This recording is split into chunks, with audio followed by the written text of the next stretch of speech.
everybody. We are here today to talk about tomatoes. Woohoo! And I want to share with you guys the changes that I've made this year as far as growing tomatoes in my greenhouse. I have a small greenhouse. How big is my greenhouse? What, 6 by 8 by 7 foot tall, I think. So 6 by 8. Usually I can grow 9 tomato plants, and for the past few years I've gotten about 100 pounds of tomatoes out of. It'd be great to have 100 pounds of potatoes too. Anyway, out of the greenhouse in the past few years, but this year I have changed the direction that we are going with growing tomatoes. We have made the choice to go straight heirloom tomatoes. There's a couple benefits from growing heirlooms. What are they? One of those benefits is the seed saving. So heirloom tomatoes they come from like 50 years of, the past 50 years of growing tomatoes. So, and I am so excited. In fact, a few of the tomatoes plants we picked out this year, actually have really fun names. And I'm actually really excited about that. So, Tracy is going to keep me on track and ask questions about the plants this year, and I'm going to use some cheat sheets because this is a new adventure for me. And so we're going to talk about the kinds, and then in a later video I'm going to show you guys how we plant tomatoes in my greenhouse. Actually, I think we might do it as part of this video. Oh, okay. I'm not sure. Okay. It might be included. It might be a separate one. Okay, so the first one we have is the Russian Big Roma. The Russian Big Roma. The plants pretty much all look the same. Some are a little bushier, but so... okay, so the Russian Big Roma is a paste variety tomato. It's an indeterminate, which most heirlooms are, just so everybody knows. So there's indeterminate and there's determinate. Determinate is more of a bush-growing tomato, and I believe determinate is the ones that they will stop producing. Indeterminates keep going. They can keep going. So they'll just keep going. So we've probably had indeterminates over the years because ours have grown exceptionally tall. So these, obviously, big is in the name of this, and these produce lots of very large tomatoes, deep red, meaty tomatoes with a very rich tomato flavor. 2 by 4 inches. These are disease resistant, and they are a perfect sauce for tomato sauce. So Russian background on that. Yep. Okay. I think we have a lot of Russian backgrounds on the ones we have right now. Let's see. The next one is that's the same one. We got two of the Russian Big Romas. And we have the Tim's Black Ruffles. Sounds tomato. like a potato to me. I am so excited about this one. Chip. I'm so excited about this one. This one is an indeterminate again. It's a regular leaf tomato. These are going to produce a purple type of sauce. They're going to have more of a purple color to them. And anyway, they are a heavy producer. So I'm very excited about the heavy produce tomatoes that we're getting. As we're holding these up, some of them have the lower limbs. Like that one had some brown ones, and this one's got obviously a little dried limb down here and some others above. So that'd be something that we should be concerned about. So what we do is, I'm not real worried about the bottom branches because we actually break those off. We plant our tomatoes halfway down, and I will show you guys that when we plant them later. So you don't have to worry about those lower limbs. It's the top, making sure that those look good. So there's that one. Let's see what else. And we only did one of those. Just one of those. Yeah. Okay. And we have and I cannot say this. Azoichka. Azoichka tomato. I guess that's a Russian variety and as well. And it's an indeterminate. And you can tell this one's a much more bushier plant. Okay, but it's an indeterminate. Oh, so it's going to go. Yes. So the great thing about this plant is 40 to 50 tomatoes per plant. I am so excited about this. Anyway, this is a yellow tomato. Okay. The flavor of it is a hint of citrus and sweet together. Okay. So that's going to be interesting. Interesting. Anyway, so we're going to try this one. And did we only get 1 or 2 of those? I think we have 2 of those. Okay. But let's find out. Let's get in there. Yeah, we had 2 of the Azoichkas. Okay. We'll push those off to the side. Hopefully this is all on video really well. All right. And let's see what's next.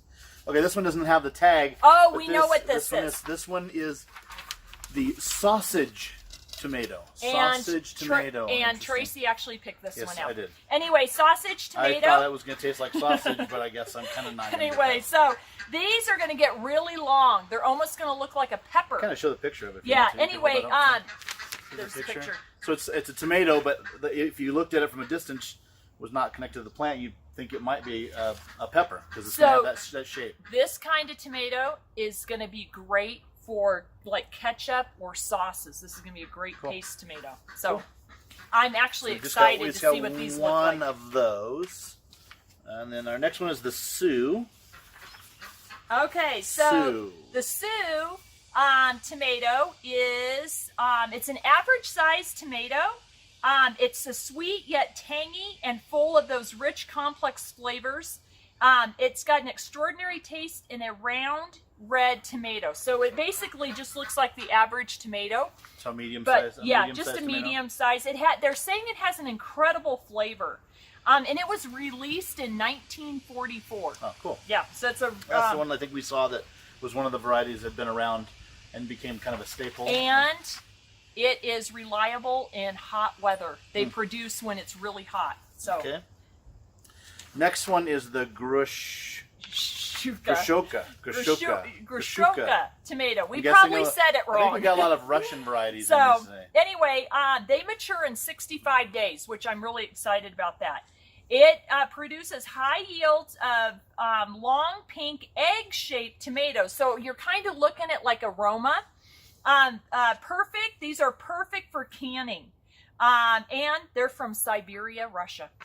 That's right. I was right. It was, when we were at the store and we shopped this time at Good Earth here in town. Yay, Good Earth. Good Earth.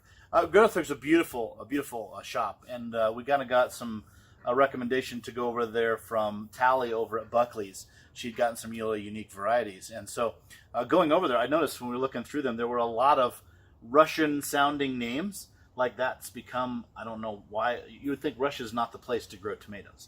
So I don't know where that comes from, but there seems to be a lot of Russian and influence on tomatoes, and I don't know why that is. Maybe I saw a lot of that. Maybe it has to do with our climate.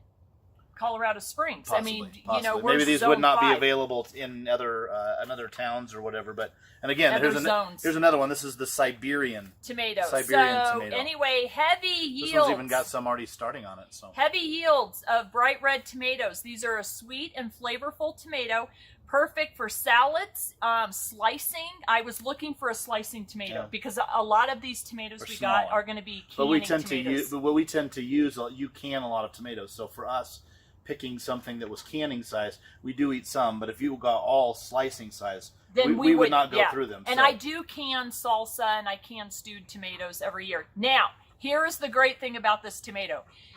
Colorado Springs people, listen up.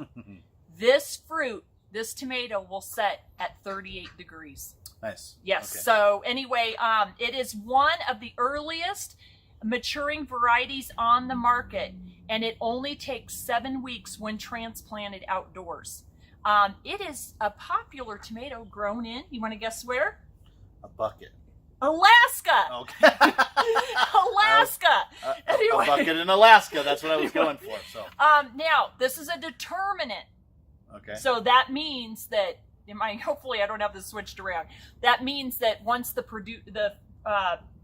fruit sets, that it's not going to keep. It's not the plant will not continue. Right. To grow.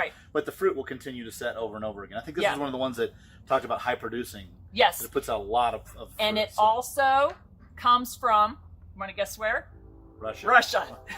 Russia. That is our theme this year for the greenhouse. So anyway, so that is our plan this year. I am going to keep I always keep a diary on my gardening, but I think this year I'm going to keep a separate one on the tomatoes. Okay. I have set a goal. Normally I get 100 pounds. This year we're 150. We're shooting for 150. And I will do video. I'll keep you guys posted. I might do a weekly diary of the gardening. Right now, Colorado Springs has... beginning gardening has sucked so far for the spring. If you were going to be planting outside right now, if you're in Colorado Springs, please do not. Now we talked to Ed over at Buckley's, and he'd set his tomato plants in the ground, but his wife was able to create some cozies around them to keep the snow and the warmth.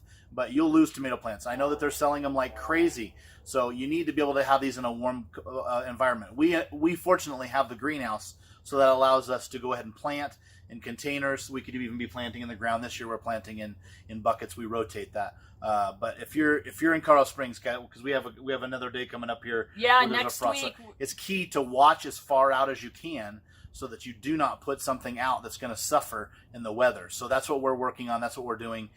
We've got things that we can plant today that we're going to be planting the rest of the garden, but some things we can't. Tomato plants, if we were planting them outside, we would not be doing it today. We would not. We'd be holding off. We'd have them sitting in the greenhouse like this and keeping them watered, but we wouldn't be putting them out. So it's key to do that. So we're going to be doing some planting today. I think we will do a separate video.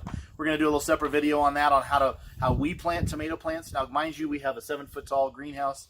The year that one of the best years we ever had, those tomato plants grew out of the buckets that we were growing in, up and over the top. They were arching down the other side and coming down the other side of the roof. They were huge. They're massive. And they actually grew out my vent on the greenhouse. And same thing can happen if you handle them right. And we're going to show you how to properly plant, how to properly water, and how to properly support a tomato plant. All of those things, and fertilize, and properly fertilize, and all of those things go into getting the most out of your tomato plants as possible. And I just want to interject here. These are our experiences. I'm not saying that we're professionals, but I have gotten 100 pounds out of 9 plants. And so I want to share those experiences with you guys. And so that maybe I can encourage you guys how we do our tomato plants and how we grow them, because it's exciting. I don't know about anybody else, but 100 pounds of tomatoes, I've died and gone to heaven. and keep in mind too, this is about growing big in small spaces. So what we do in buckets, though we have a greenhouse, obviously everybody does not have a greenhouse or can. The same principle and what we're going to do and how we're going to plant them and the plants that we have can also be done in buckets. Like right now, you could plant them today, and if you're going to have them outside, have them out during the day on if it's warm enough, and then bring them in at night. Bring them in your back hallway or your back porch or in your kitchen or something to keep them warm overnight, and then put them back outside until it's constantly that, and then you could have them out all the time. So so what we're going to show you. So thanks for watching this video. Make sure that you subscribe to our videos down in the bottom right hand corner, and after you subscribe, there's a little bell next to it. If you'll go ahead and click on that bell, that'll let them know when we have a new video. When a new video comes out, it will let you know as a subscriber that Homegrown and Happiness has another video. So make sure you do that. Support us on Patreon. Guys, thanks for watching. Happy gardening! Woohoo!